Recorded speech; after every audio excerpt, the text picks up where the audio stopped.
¿Cómo están, apreciados jóvenes? En esta semana retomamos nuestra materia de historia y geografía en referencia al tema el periodo entre guerras.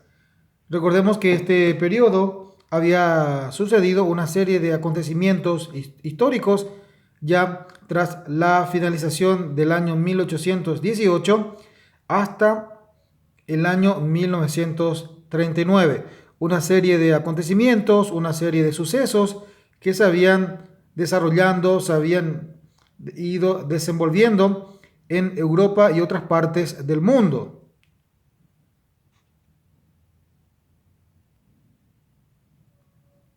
Entonces, podemos tener la noción básica de este concepto. El periodo entre guerras se conoce como el periodo entre guerras al periodo histórico del siglo XX, que va prácticamente desde la finalización de 1918, tras la finalización de la Primera Guerra Mundial, hasta el año 1939, donde suceden los acontecimientos ya previos a la Segunda Guerra Mundial. Entonces, básicamente estaremos observando, estaremos analizando la cronología de los hechos durante esta época. Durante esta época estamos hablando del periodo o los periodos entre guerras. Se puede establecer desde el final de la Primera Guerra Mundial, el 11 de noviembre del año 1918, y el inicio de la Segunda Guerra Mundial, el 1 de septiembre de 1939. Siguiendo con nuestra cronología del periodo entre guerras y analizando una serie de situaciones o acontecimientos que se iban desarrollando en el continente europeo, como así también en Norteamérica y también el continente asiático y otras partes del mundo. Entonces, la producción de energía basada en el petróleo y la mecanización asociada se expandieron de forma espectacular. Un periodo de prosperidad y crecimiento económico ante estas situaciones. Recordemos que habíamos mencionado que el petróleo se había utilizado de manera interesante a fin de poder, digamos, hacer trabajar las maquinarias ya de una industrialización en el continente europeo. Y básicamente esta industrialización y estas técnicas se expandieron, como dice nuestro material, de una forma espectacular hacia otras naciones. Entonces, por ende, hubo un periodo de progreso, de económico, de una prosperidad. En fin, hubo una serie de situaciones que dieron un crecimiento en esta parte o en esta parte de esta etapa. Ya hemos visto o hemos mencionado que esto sucede en Europa, también en Norteamérica y también en el continente asiático. Entonces, por una parte, hubo una prosperidad, hubo un crecimiento y un buen aprovechamiento del petróleo. También se le suma a esta industrialización y la mecanización también la fábrica de automóviles, el alumbrado eléctrico, las emisiones radiales. Las situaciones de la época también fueron seguidas posteriormente de un avance, de una prosperidad, de un auge económico. También también se lo ha sumado posteriormente en el año 1929 una gran depresión. Había una crisis económica, por supuesto, había una recesión económica mundial sin precedentes y esto trajo una serie de hambrunas, de despidos, de bajas salariales, trajo también, digamos, una serie de movilizaciones en Europa a fin de poder reclamar que le reconozcan sus derechos laborales a grandes obreros en las industrias, puesto que no había, digamos, suficientes recursos económicos para poder costear o bien no eran prioridad los obreros y solamente se preocupaban en otras situaciones, en la capitalización o en las industrializaciones. Entonces hubo muchísimas manifestaciones, muchos reclamos de parte de los obreros, tales así que hubieron manifestaciones y hasta inclusive el cese temporal o total de las fábricas, de las industrias. También en este periodo de entreguerras surgieron tres regímenes que son paradigmas del totalitarismo: el fascismo en Italia con Benito Mussolini, y también surge esta situación de totalitarismo en Alemania con el nazismo a través de la representación de Adolf Hitler, y el sistema comunista en la Unión Soviética, en la URSS, implantado por Stalin. Entonces, en esta etapa también surgen movimientos totalitarios en Europa, y así tenemos en Italia con Benito Mussolini, con el fascismo, y también con Adolf Hitler en Italia con el nazismo. Así también en la Unión Soviética con Stalin. En esta imagen tenemos a la vista de los hombres que tenían un régimen totalitario. Por ejemplo, a la izquierda tenemos a Benito Mussolini, en el centro tenemos a Adolf Hitler en Alemania, y también tenemos a Stalin en el régimen de la Unión Soviética. Siguiendo con la cronología de los acontecimientos sucedidos en el periodo entre guerras, otra de las características de estos gobiernos fue la adopción de un partido único.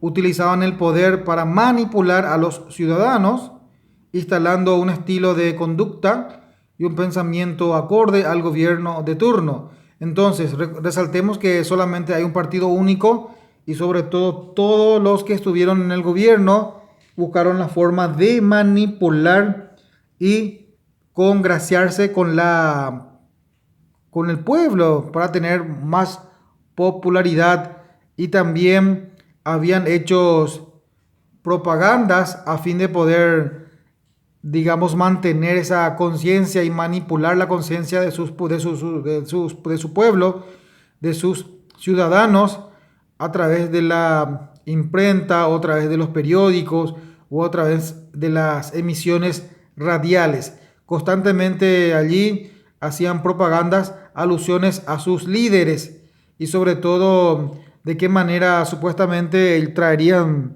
progreso, prosperidad, abundancia, y sobre todo también reclamar otros derechos de otros imperios que no le estaban siendo reconocidos. Entonces ha creado de esa manera una idea, una mentalidad, y de esa manera manipular a su comunidad. Ahí tenemos en la imagen la figura de Adolf Hitler, representante totalitario en Alemania, y también a Benito Mussolini, fascista, representante totalitario en Italia. Entonces, de esta manera también a ellos habían creado propagandas, afiches, alusión a estos líderes, y de esta manera utilizaron los medios de propagandas a fin de poder, digamos, hacer conocer, hacer llegar, hacer cambiar una mentalidad de una nación, y de esa manera poder posteriormente manipularlos.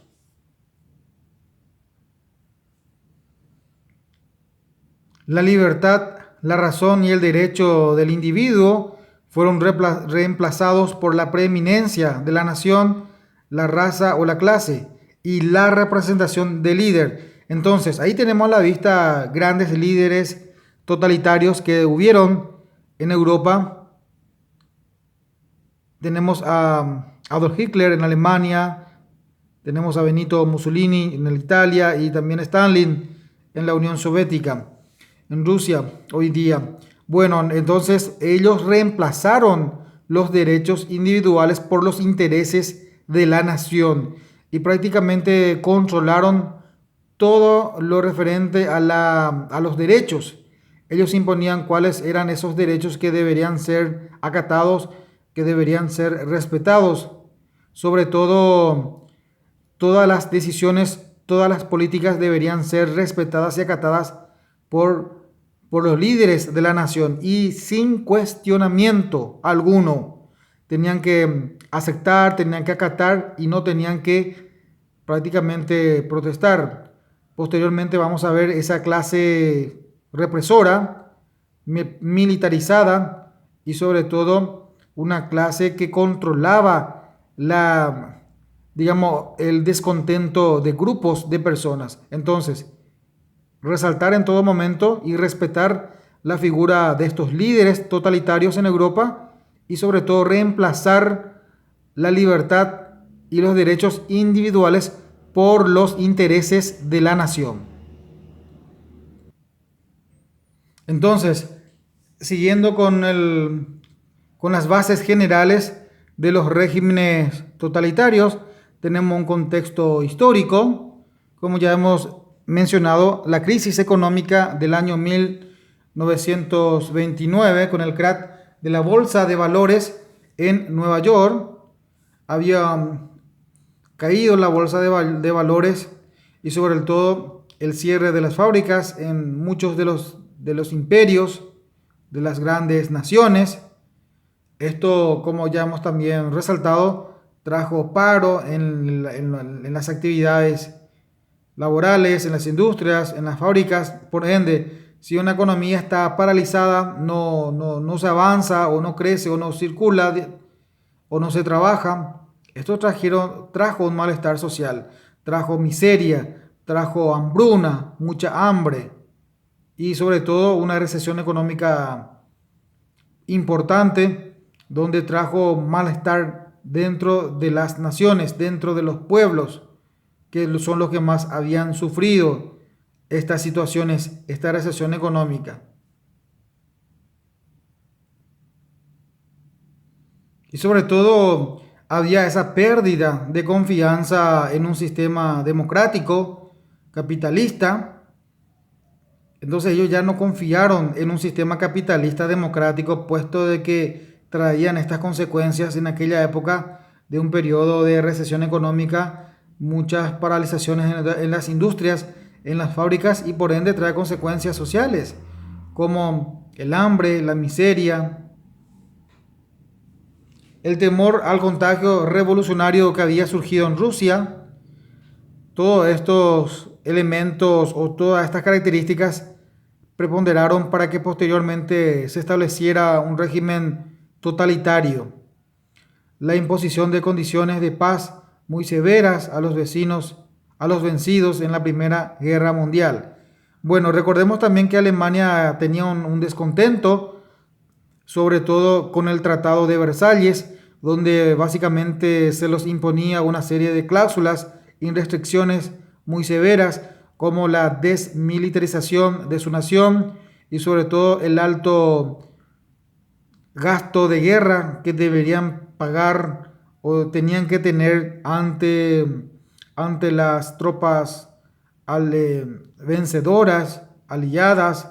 Entonces no querían más, o sea, no estaban dispuestos a respetar el tratado que se le había impuesto en el Tratado de Versalles. Entonces esta fue también otra característica de que ellos empezaron nuevamente a industrializar todo lo que es en referencia a lo bélico, tanques, ametralladoras y otras municiones que servirían para prepararse para una eventual próxima guerra, por lo que había sucedido posteriormente. Y en este punto tenemos las bases de la ideología fascista o de las ideologías del nazismo, donde básicamente se concentran en la construcción de un Estado fuerte a base de un líder unipersonal y sobre todo que gobierna una dictadura. Los líderes pueden ser el Führer, un caudillo, una persona que arrastre popularidad y eso lo fue Adolf Hitler, eso lo fue Benito Mussolini. Sistema de partido único, identificación del partido-estado. El partido está asociado al gobierno, al poder, y una política expansionista. ¿Qué significa una política expansionista? Poder ir conquistando nuevos territorios, invadiendo naciones y de esa manera apropiándose de territorios de naciones más débiles. A esto le sumamos otras características como el Estado controla y encuadra a la sociedad, manipula mediante medios de propagandas, y la ideología aristocrática, antidemocrática y anticapitalista. Ellos están en descontento con esta situación, no, nada de capitalismo, nada de democracia. Sentimiento ultranacionalista, fomentan el nacionalismo a más no poder, el ensalzamiento de los valores patrios, ensalzamiento de los valores, mejor dicho, de los líderes, superioridad de la raza aria y antisemitismo, utilización de las fuerzas paramilitares, defensa del corporativismo. Esta defensa del corporativismo también podemos hablar de una fuerza aliada en los proyectos económicos y políticos, donde si una de las naciones tiene problemas, está a su asociado, quien pueda actuar conforme a ello, o que pueda, digamos, ser como una fuerza extra que pueda tener su nación, así como fue Alemania e Italia. La creencia de una raza superior a otras naciones,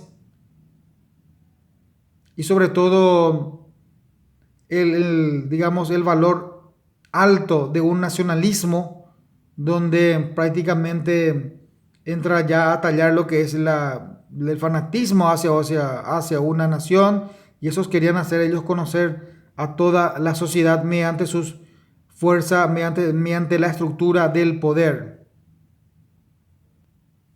En estas naciones, en estos imperios, hubieron algunas bases socialistas, sobre todo la desigualdad de los individuos. Ellos preocupados por esta situación, también surge entonces una idea de poder, de que toda la economía pueda ser socializada, o sea, socialista.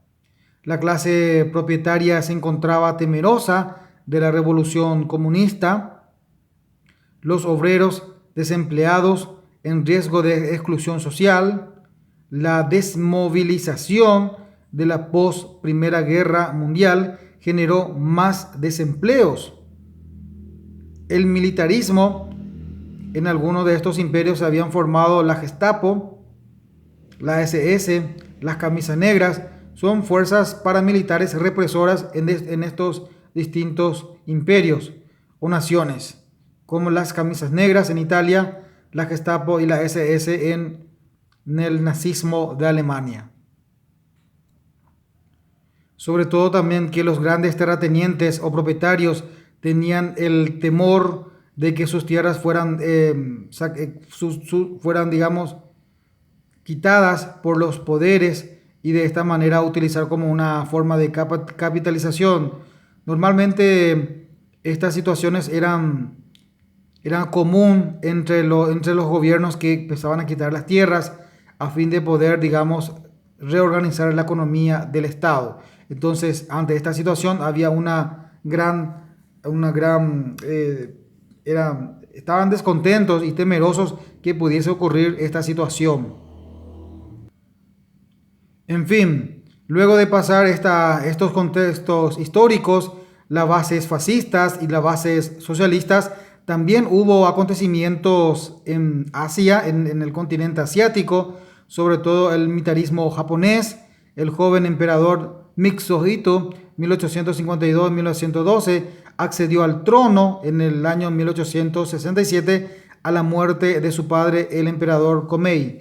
En cuanto fue coronado en el año 1869, abolió el shogunado, digamos que es una dinastía, un cargo de la política militar ocupado por la familia Tokugawa ya en el siglo XVII. Entonces él Este emperador, al surgir en reemplazo de su padre Comei, entonces había prácticamente destruido o abolido, eliminó lo que es la dinastía, digo bien, shogunado, cargo militar y político de la familia Tokugawa. Son una serie de acontecimientos entonces que impone este personaje de la historia. También Japón tuvo una política expansionista. La crisis del año 1929 había afectado enormemente, profundamente al capitalismo y militares japoneses. Ya para el año 1930 su población se ha acrecentado enormemente, de 47 millones pasó a 65 millones, por lo que tuvo que, digamos, buscar estrategias a fin de poder salir de esta crisis, por lo que necesitaba también expandirse y ha necesitado también de materias primas para sus industrias. Ya empezaba una etapa de la industrialización, necesitaba materias primas, por lo que empieza a realizar expansiones, invasiones, sobre todo a la China, con invadir y, digamos, armar una revolución o una guerra en Manchuria con la China. Entonces fueron una serie de acontecimientos que ha sucedido también con el imperio japonés, que le ha afectado enormemente la crisis económica de 1929, y también empieza ya una política expansionista hacia otras naciones. Específicamente ya mencionamos que había invadido y hubo una guerra, una crisis en Manchuria, que es parte de China. Bueno, hasta aquí hemos desarrollado una serie de acontecimientos sucedidos en Europa, en Asia y también parte de Norteamérica, en referencia al periodo de entreguerras tras finalización del año 1818 y el inicio de la Segunda Guerra Mundial hacia el año 1939. Bueno, hasta aquí hemos desarrollado la temática de la clase del día de la fecha.